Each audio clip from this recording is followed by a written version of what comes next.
Hello everybody, good afternoon.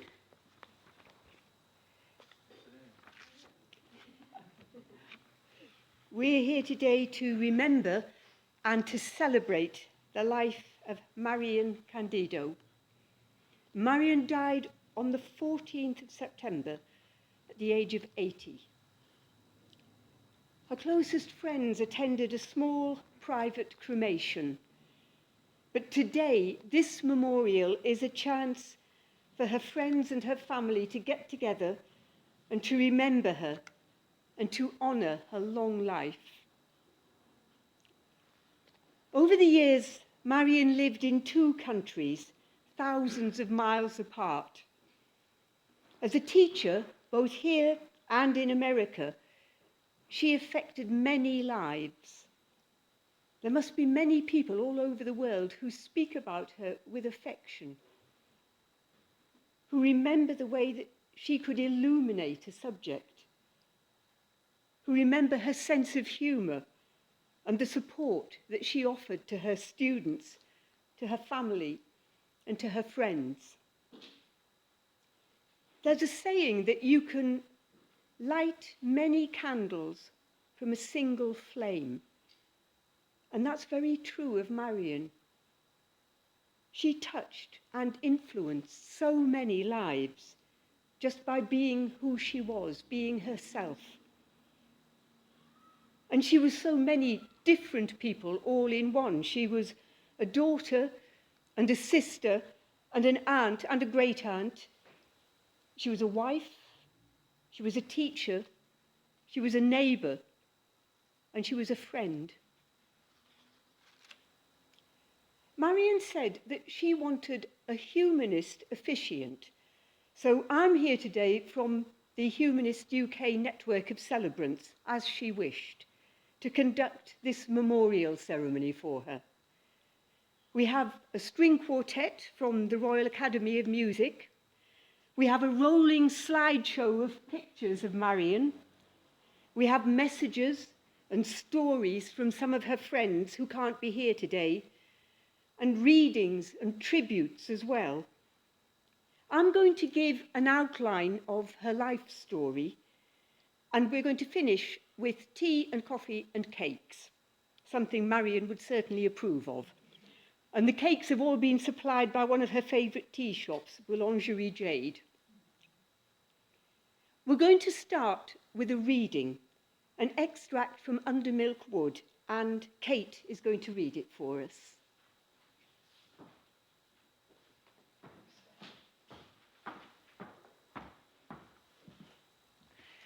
I'm guessing that it was probably when Marion was at the University of Swansea that she first got to know and love the works of Dylan Thomas. So I'm going to read just a few short passages from the beginning of Under Milk Wood, and I apologise now for not being Richard Burton, or even Welsh, for Marion. To begin at the beginning. It is spring, moonless night in the small town, starless and Bible black, the cobble streets silent and the hunch quarters and rabbits wood limping, invisible down to the slow black, crow-black fishing boat bobbing sea. The houses are blind as moles, though moles see fine tonight in the snouting velvet dingles. You can hear the dew falling and the hushed town breathing. Only your eyes are unclosed to see the black and folded town fast and slow asleep. Time passes. Listen, time passes.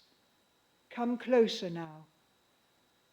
Only you can hear the houses sleeping in the streets, in the slow, deep salt and silent black bandaged night.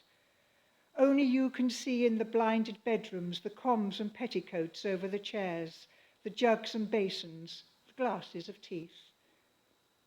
Only you can hear and see behind the eyes of the sleepers the movements and countries and mazes and colours and dismays and rainbows and tunes and wishes and flight and fall and despairs and the big seas of their dreams. From where you are, you can hear their dreams.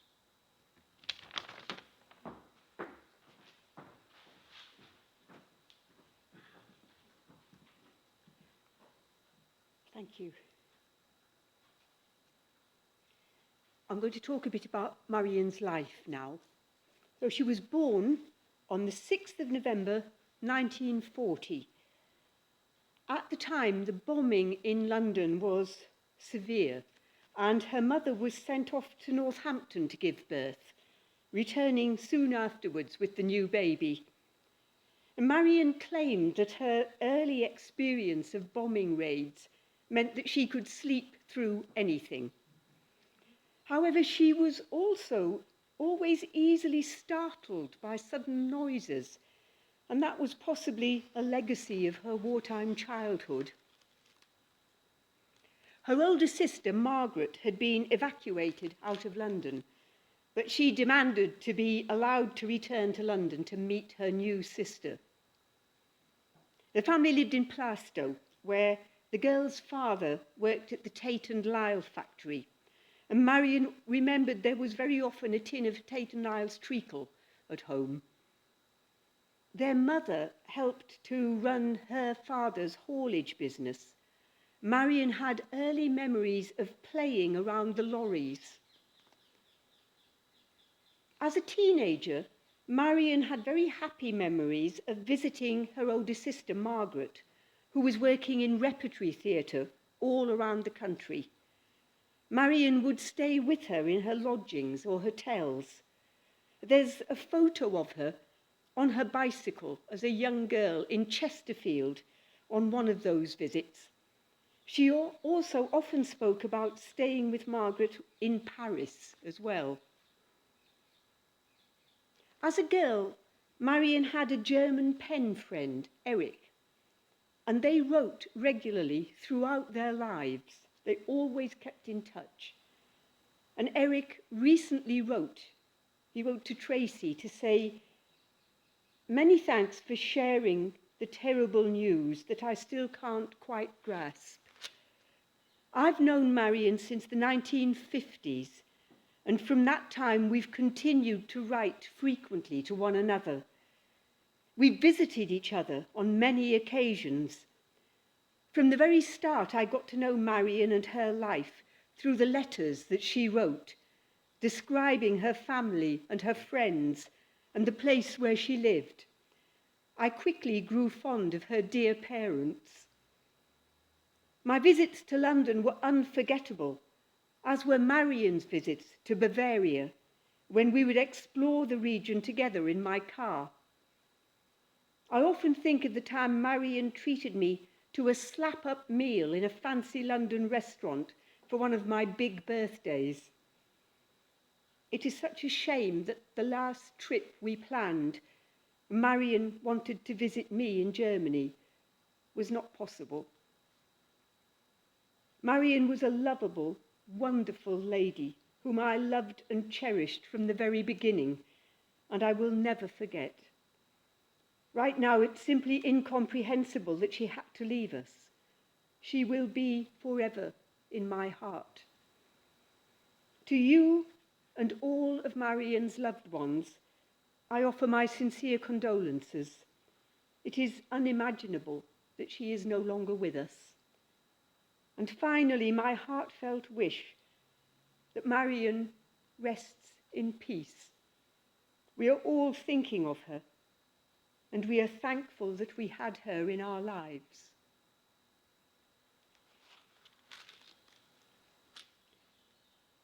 Marion loved school.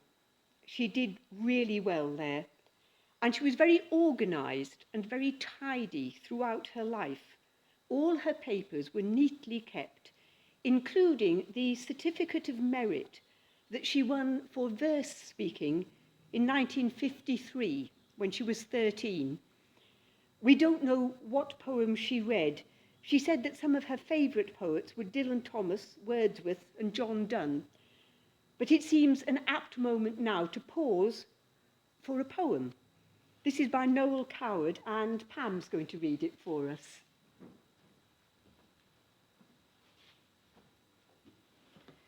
This is probably the last poem or anything that Noel Coward wrote, and it's untitled. So today, I'm calling it for Marion. When I have fears, as Keats had fears, of the moment I'll cease to be, I console myself with vanished years, remembered laughter, remembered tears. When I feel sad, as Keats felt sad, that my life is so nearly done, it gives me comfort to dwell upon remembered friends who are dead and gone, and the fun we had, and the jokes we had. How happy they are, I cannot know, but happy am I, who loved them so.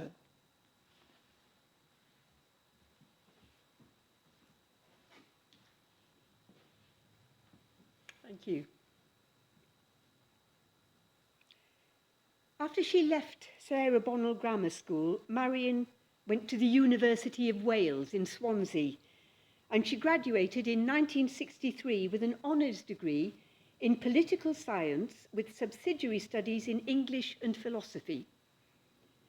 She spent the next year here at Goldsmiths, where she not only gained her teaching qualifications, but also a distinction in her teaching practice. And she went on to teach English and French at Lister Technical School in Plaistow for the next 4 years. Apparently, she was also asked to teach PE when she was there, and she was absolutely horrified to find herself teaching children how to throw the javelin.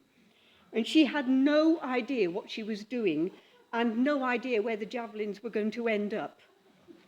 Much more enjoyable was taking a group of children abroad on a skiing trip. And then in 1968, Marion decided she wanted a big change in her life, and she set off for America, sailing from Southampton on the SS United States. She kept some of the dinner menus as souvenirs, and in the slideshow of pictures, there's one photo of her in her cabin waiting to set sail. At first, she stayed with family friends, Eileen and Ralph, in their home in New Haven, and she soon started work as a research assistant at the town hall there. And that is where she met John Candido. John came from an Italian immigrant family. He worked in property management and as an antiques dealer. She and John married in November 1981, and so she also became stepmother to his daughter, Kristen. Although she and John divorced in 1996, they kept in touch up until Marion's death. In 1973, Marion started work at the Foot School in New Haven.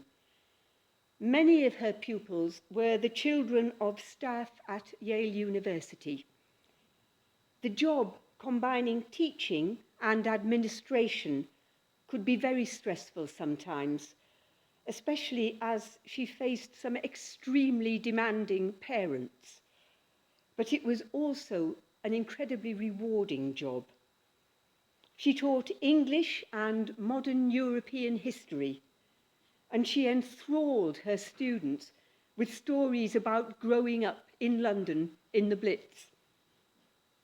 She continued working at the school until her retirement in 2002, and she was well liked and well respected by her colleagues. And we have some wonderful photographs and tributes from them that you can look at later. When she left, the headmaster, Frank Perrine, wrote her a wonderful letter of recommendation. He describes her as absolutely tops, bright, conscientious, always well prepared, witty, sensitive, a gifted conversationalist, insightful, decisive, mature, highly experienced, adaptable, has high standards, and is not afraid of hard work. It is the best letter of recommendation that you can imagine. It's on the trophy table, so if you want to read it later, you can, in full. Marion became an American citizen in 1980, but she also came back to the UK regularly, as her nephew Matthew remembers. And he loved the very American gifts that she brought, Jell-O and bubblegum and instant hot chocolate, and best of all, model characters from the Peanuts cartoons. And he also remembers visiting her in the States and how there was always a warm welcome there. In 2004, Marion came back to England to care for her mother, who was unwell, and she moved back into their house in Lewisham. She hadn't fully decided whether to stay here or go back to America, but in the end, after her mother's death, she settled here back in London and eventually moved into her flat on the Cater estate in Blackheath, and she really found her place there. She was a familiar and friendly figure to many people in the area. She would chat to anyone. She'd strike up a conversation with whoever was around. She liked to sit on the bench seat facing out onto the street in Costa Coffee. She'd spread out her Guardian and she'd get on with the quick crossword, or she'd reply to her emails. And that's how she met her friend Jonathan, and also Tracy and her daughter Florence, chatting in Costa and talking about crossword clues. When Costa was refurbished and the window seat was removed, she started going to other coffee shops. And she met and befriended more and more people, staff and customers, at Handmade Food, at Madeline's, and at Boulangerie Jade. She met people in Boots the Chemist's as well. She would talk to everybody and befriend them. And our next speaker, with reflections on friendship, is Tracy.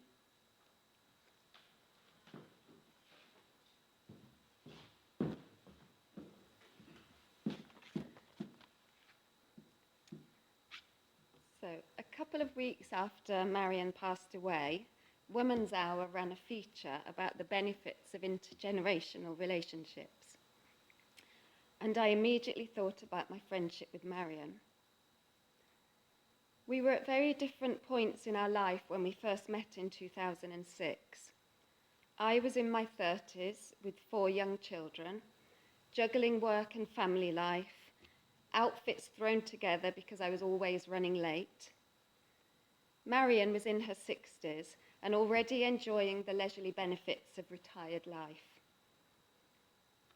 As Steph said, we first met in Costa Coffee, where I would arrive after school drop-off, dishevelled and harassed, dragging a toddler in one hand and a Labrador in the other. Marion, on the other hand, would be poised serenely and stylishly at the window seat with her coffee and her Guardian, crossword half done. Despite these apparent differences, we hit it off straight away. In fact, we had a lot in common. We were both school teachers and had each done our teacher training at Goldsmiths, albeit some 30 years apart. We both spoke French and German and had spent considerable time in those countries. Over coffee and cake, we discussed the latest news and views from around the world. It turned out we had a very similar outlook on life. More importantly, we shared a love of fashion and makeup and spent many a happy hour shopping on the King's Road or mooching around the village, browsing the sales racks in Whistles and Jigsaw. Imagine our delight when Space NK opened in Blackheath. Marion had an incredible sense of style. She was elegant and well-dressed at all times and was always on the lookout for a new lippy. She loved to share her latest finds, and my only regret is that we didn't share the same dress or shoe size.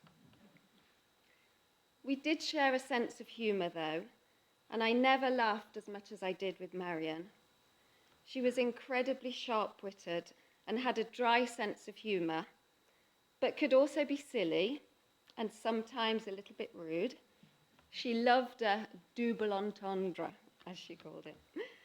And our attempt at sophisticated conversation with Jonathan and Toby inevitably ended up in what Marion liked to call filth. My relationship with Marion was really quite unique. She was like a best friend, a sister, and a mother figure all rolled into one, but without the competitiveness of the school gates, the rivalries of a sibling, or the filter of a parent-child. No topic was off limits. We could chat for England. During lockdown, I saw or spoke to her every day, and to the amazement of my husband, we were never at a loss for something to talk about. Marion was an engaging storyteller and had a superb memory. She loved to tell stories of her childhood in the East End or her time in the States. Jonathan always said we should record our chats and turn them into a book, and how I wished we had. In times of crisis, she provided unconditional and unwavering support. She offered wise counsel based on her own experiences. She was never judgmental, and all advice was given with love and kindness. Marion dealt with her illness the way she lived her life, with quiet courage, strength, and dignity. It was an incredible privilege to share the last few months of Marion's life with her. We spent the time just hanging out and talking about life, looking at old photographs and sharing stories and memories. We would sit on her bed in the evenings, drinking tea and watching films together. She never lost her sense of humour, and despite her increasing frailty, those precious days were filled with fun and laughter. Marion passed away on my 49th birthday, but not before she surprised me with a little birthday gift, which we opened around her bed in the early morning. Turns out she had managed to squeeze in one last shopping trip to Space NK, albeit via the magic of the internet. The photograph here and on the front of the orders of service were taken at my 40th birthday party. And as you can see, Marion threw herself into the 1940s theme with pizzazz. My 50th next year will be bittersweet, and her absence will be keenly felt. But I will be eternally grateful for that special friendship that enriched my life and made me stronger, wiser, and just a little bit more stylish.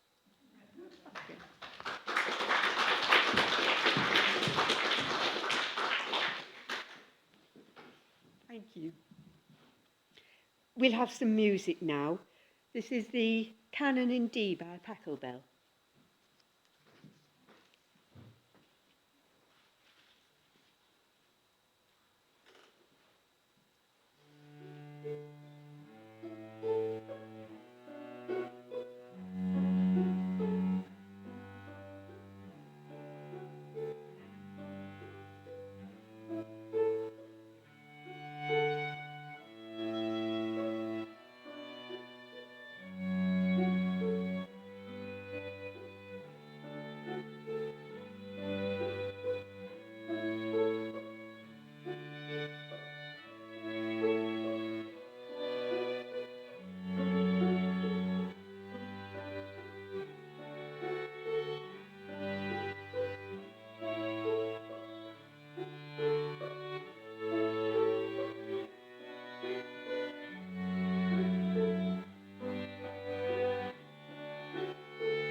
As you've heard, Marion always enjoyed shopping. John Lewis was a particular favourite. She was elegant, she was well dressed, she liked nice clothes, shoes, and she always had 2 bags, one small one and a larger one in case she bought something. And to tell the truth, she would often hang the larger bag over the back of a chair and then forget about it. But everybody soon learnt that if there was an abandoned bag in a coffee shop, it belonged to Marion, and she'd get it back eventually. She was never seen without her lipstick, and she often accessorised with pretty scarves tied stylishly round her head. And she liked gadgets, so Lakeland was a regular haunt. And she also enjoyed buying random articles from TK Maxx and then recycling things round the various charity shops. She had a real eye for interior design. She enjoyed refurbishing her flat and upcycling her furniture. And Toby spent many a patient hour driving her to furniture and DIY stores and remodelling her kitchen and her bathroom. She always kept up with current events, reading The Guardian and more recently The Eye, and she listened to Radio 4. On television, she enjoyed a good Scandi Noir and, of course, the tennis. Over the last weeks, she watched the US Open, and she was thrilled when little Emma won the women's title. She always watched Wimbledon. She enjoyed travel. She visited various places in Europe, though she commented that the coffee shops in Portugal aren't nearly as good as the ones here. She used to visit Matthew and Liz in Oxford, and she helped to coach their sons, Luke and Ben, for exams. She had a lively sense of humour, and there would often be laughter and joking round the dinner table. Matthew says she could sometimes be appropriately vulgar, which could be very funny. Luke isn't able to be here today, but he says they had a lot of laughs together, and he misses her immensely. Life wasn't always straightforward. Marion faced difficulties and anxieties at times, but she found friendship and support, and her last years in Blackheath were happy and settled. At home, she enjoyed being out and about and shopping and having coffee, going into town and then home for dinner and a good TV drama. And when Matthew was working in Kent, he'd often stay with her, so they saw each other quite frequently. Marion always kept in touch with her brother-in-law, Alan, and she'd visit him in Eastbourne when she could. And Beachy Head and the surrounding areas held treasured memories of family holidays with her parents and her sister. Her brother-in-law, Alan, has sent this mini eulogy for Marion. He writes, "I first knew Marion at the age of 8. She was and remained adorable, full of a family-wide sense of integrity. She later became the sister I never had. One of the most memorable epitaphs I have ever seen is at a grave close to that of Sir Winston Churchill, and it reads, 'She did what she could.'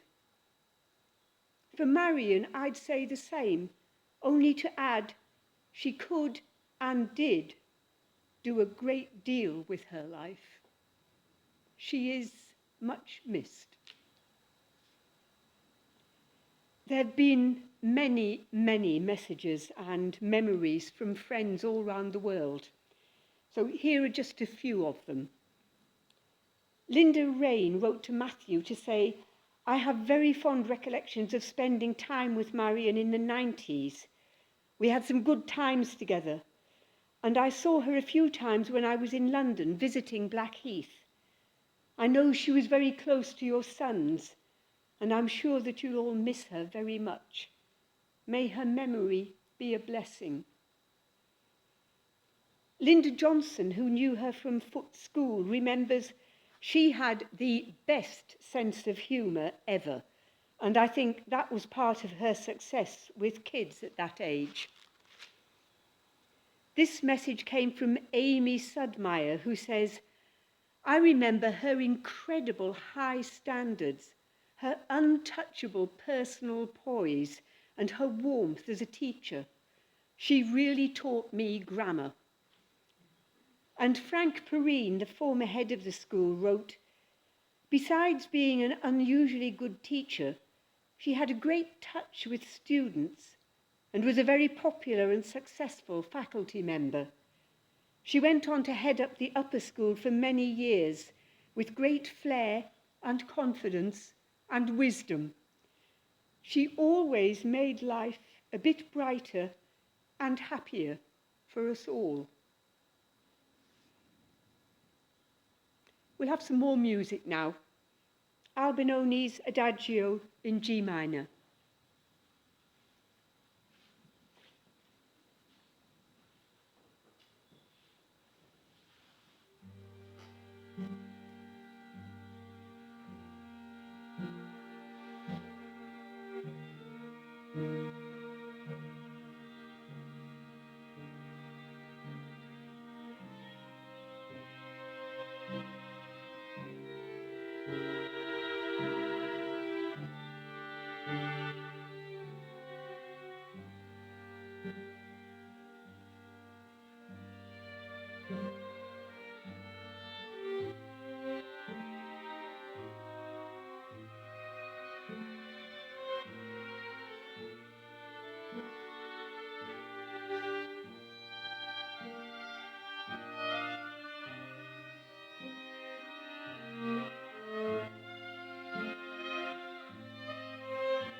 In 2019, Marion was first diagnosed with cancer.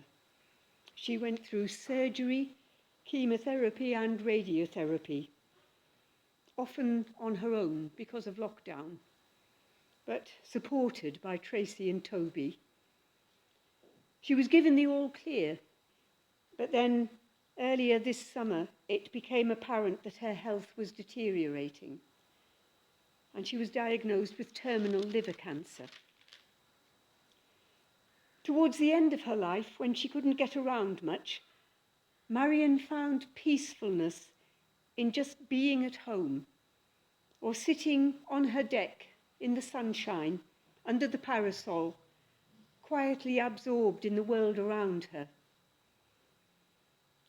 She was such a regular in Blackheath that people noticed she wasn't around, and as they learnt about her illness, many sent good wishes to her.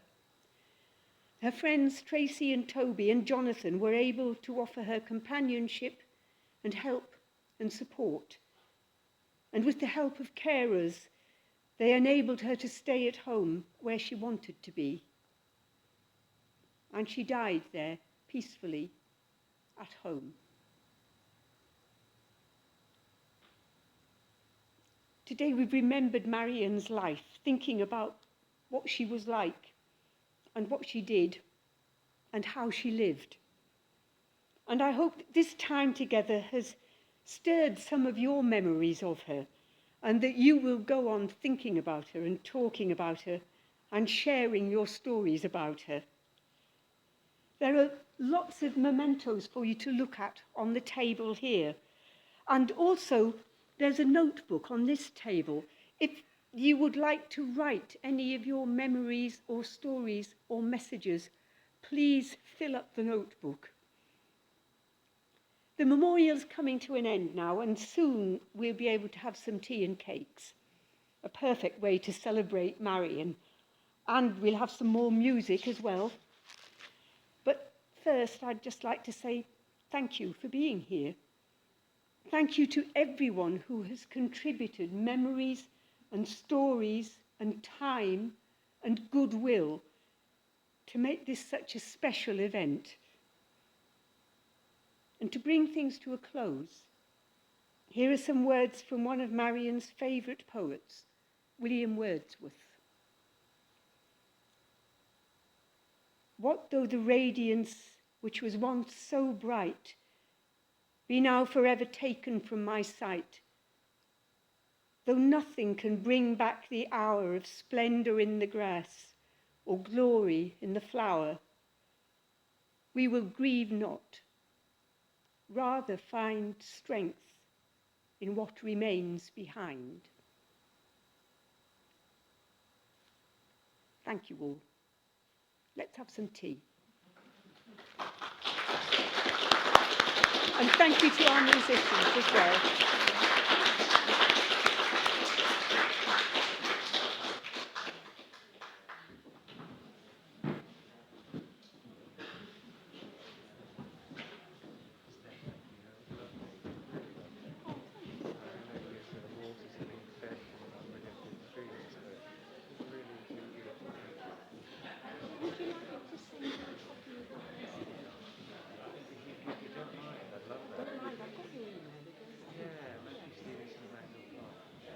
We just write it down again in here, and I'll send you a copy.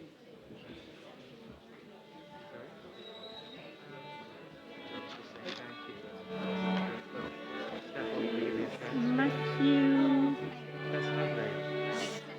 Stevenson, with a PH. PH, yeah, it's all one word. Stevenson At mac.com. at mac.com. Yeah.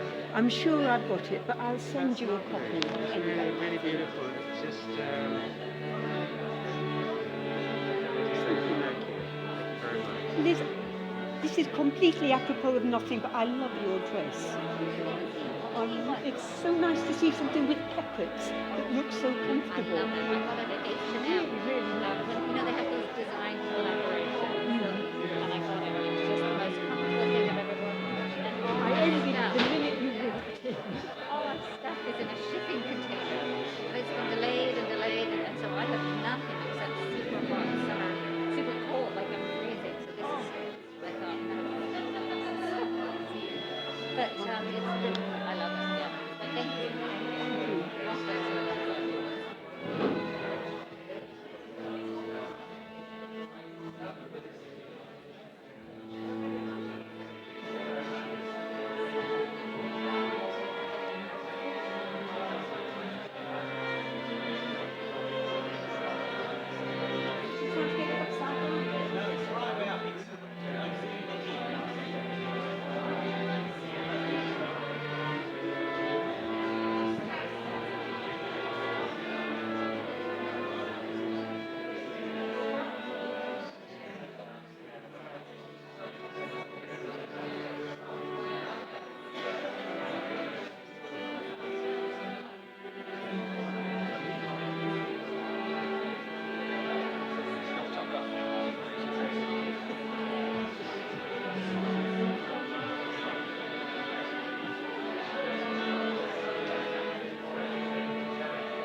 They managed to cut her off most of it. There was one of her own, a lot of them will never know. So even she couldn't stand when we had to see it. We didn't have a room for him. We didn't have a room for him.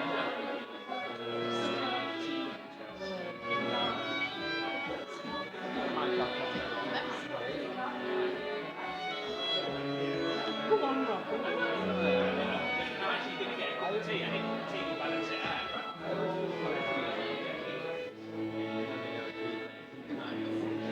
Living on cardboard.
So we can eat some things from the Mediterranean side, and they're quite happy to share it.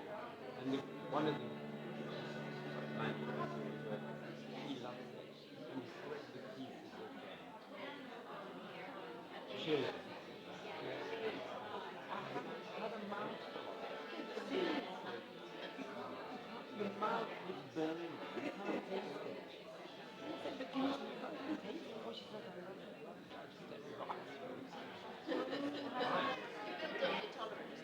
Do you? Do you like it? I mean, I eat chicken and you put that to it. No? Wait, man. I hate mushrooms. I always eat loads of mushrooms. We chewed it.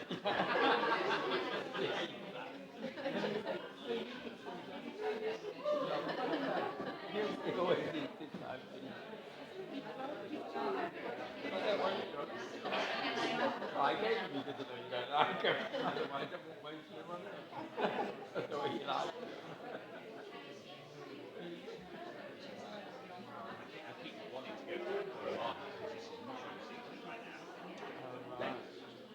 We can call it black and blue.